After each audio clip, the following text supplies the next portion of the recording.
So this is a reading, excuse me. So this is a reading from one of my favorite websites called thehouroftheTime.com. And the name of this article is Sandy Hook Battle for the Truth by CAJI and IS and VNS Exclusive. And this one was reposted on January 1st, 2016. Sandy Hook Battle for the Truth by Art Smith. And there's a quote here. It says, "We can handle the truth. In fact, without the truth, we cannot live. We will die, slowly and then all at once. We will collapse, and that will be that. It will be over. A dusty pile of rubble and hose and lies."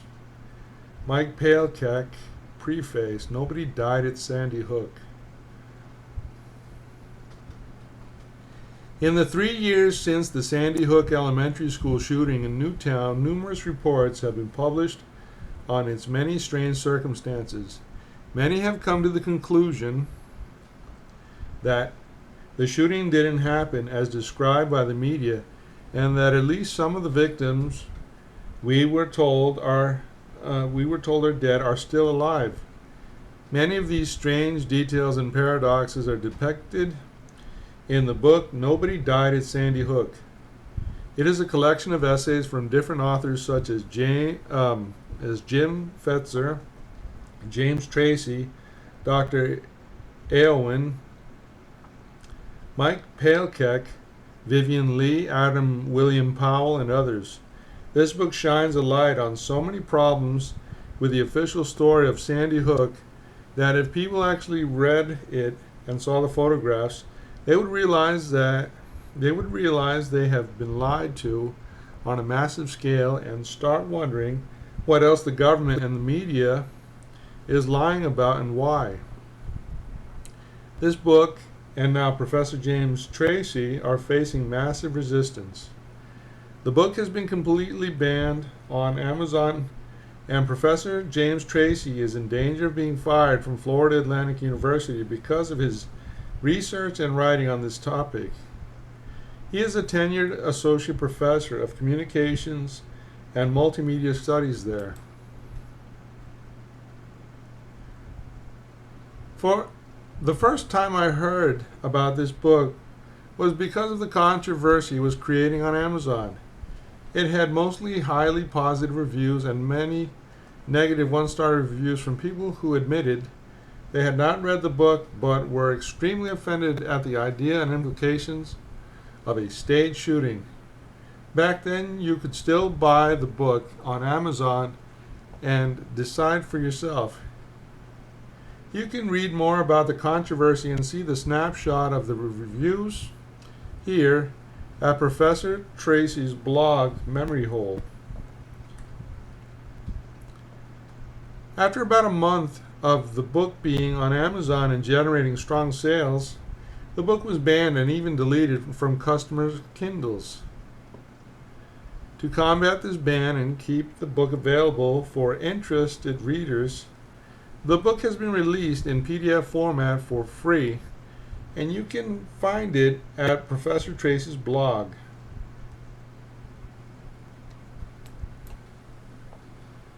To add to the controversy, Lenny and Veronica Posner have accused Professor Tracy of harassing them. Lenny and Veronica Posner are the parents of Noah Posner, who was reported to have been killed at Sandy Hook. Later, his picture surfaced again, and it was claimed he was killed in Peshawar, Pakistan on December 16th of 2014, 2 years after the Sandy Hook shooting. Lenny and Veronica Posner have written an op-ed for the Sun Sentinel entitled Sandy Hook Massacre. Third anniversary. Two parents target FAU conspiracy theorist, in which they state the reprimand he received was not enough and pretty much called for him to be fired.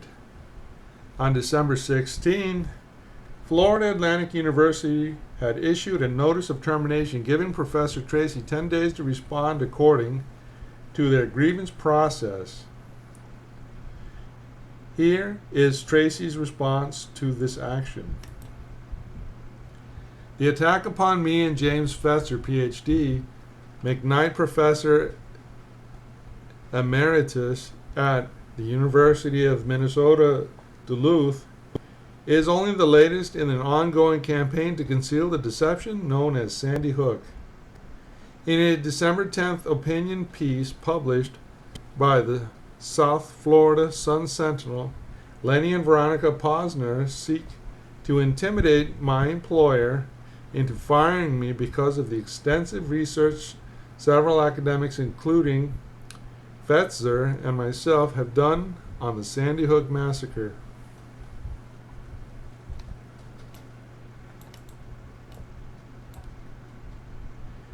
Here is a little glimpse into why this book is so controversial. It starts off by covering previous false flags and explaining the reason why governments conduct false flags in the first place. It includes ample photographic evidence showing that the school was closed and a hazard prior to the shooting. There are photos of moss and grime exposed metal rods that could poke a student on his way into the classroom. The absence of handicap accommodations, classrooms packed full of storage boxes, where there should be desks and students learning. Page 31 through 33. There's a photograph. There's a graphic via the Wayback Machine showing the absence of the internet activity in Sandy Hook Elementary School from 2008 to 2013, page 34. In the book, you'll also find evidence of Shannon Hick staging the famous photo with children lining up in the parking lot, page 47 to 53.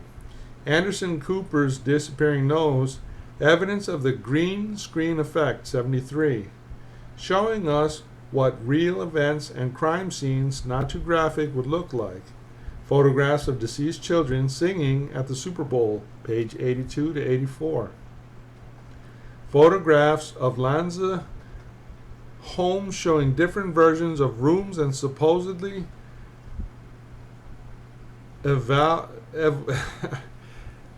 evaluation forms and water bottles left behind in some of them. Photo of 4 flattened slugs supposedly shot into Nancy Lanza. Even to a layman, it's hard to imagine these slugs actually came from a body. The book explains they were probably fired into ballistic retardant or gel, page 125. Photos of the crime scene in Nancy Lanza's bedroom. Nothing too graphic, but inconsistent with a real crime scene. 125 to 128. Photos of the school setup preparation, like moving trucks, storage pallets, empty moving trucks, vehicles with fake bullet holes, and police tape hanging off reparking, pages 139 through 146. None of Adam Lanza's victims in the Social Security Death Master File, pages 163 to 166. FEMA Manual for Sandy Hook, Appendix A.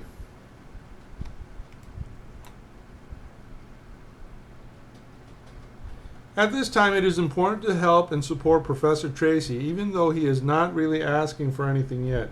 You can support him by getting a copy of his book, reading it, and sharing it with others. You can read and subscribe to his blog and make a donation. He is facing difficult times and he is married with 4 children. You can call or write the president of Florida Atlantic University, Dr. John Kelly, at 561-297-3450. The mailing address is room number 339, Kenneth R. Williams Administration Building, 10, Florida Atlantic University, 777 Glades Road, Boca Raton, Florida 33431. You can also purchase a hard copy of Nobody Died at Sandy Hook from Moon Rock Books.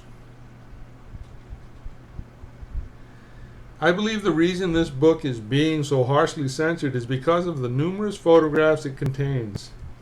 These days, it is often hard, if not impossible, to convince anyone who is not already inclined to take a look at alternative media websites. Even harder to get them to spend a lot of time reading and doing research. This book not only includes great writing and research, it also has a vast amount of photographic evidence of a false flag, including showing us what a real incident would look like, while sparing us the graphic details. To deny the information in this book would be like saying your eyes are lying or that all those photos are fake, which is a very big stretch for most people. Help Professor Tracy and support his work, and you may just help bring the truth to light. And who knows where that will lead next. So these are the sources on the web page. The home page of this website is www.houroftheTime.com. And I find this to be very interesting if it's indeed true. Sandy Hook is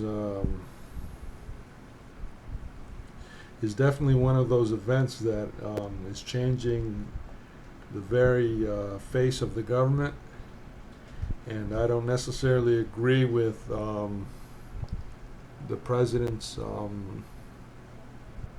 constant speech making about limiting the rights of the free people of America to keep and bear arms. Anyway, this was a reading exercise, and thank you for listening.